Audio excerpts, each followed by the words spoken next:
Alright guys, if you ever see all this up under your Chevy S10, wonder why there's a screw in it. The actual mystery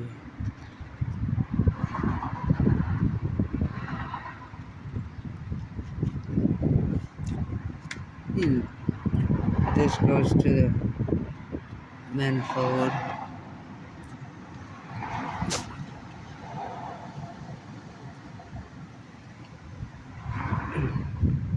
This one goes under the transmission, on the top of the transmission, all the way under it. The other one under the transmission is just a breather. There's supposed to be one hooked here. It's there. It's right here.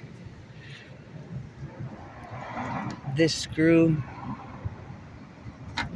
plug this into the fender like they say.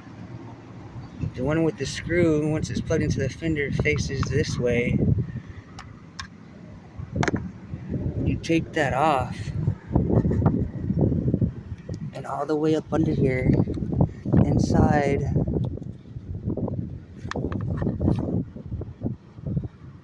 the wiring harness,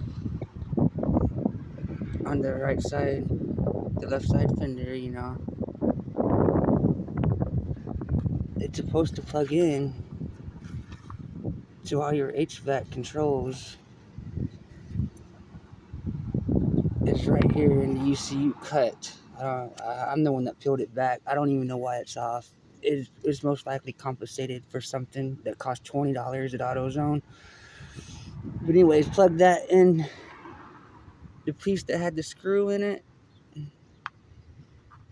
plug that back into your HVAC, because I'm sure it's just a $20 part that somebody that couldn't afford this truck had. And then you plug that back into the firewall inside the wiring harness down there for your HVAC. And that's all you need here. That goes under the transmission, that goes to the manifold. All the pressure to the whole system right here starts sucking, and that's it. That's it. Take the screw, throw it, and then go buy you a vehicle you can actually afford. I don't know what's wrong with people. And then when you go get it from AutoZone, you'll be going to 5 or 6 of them.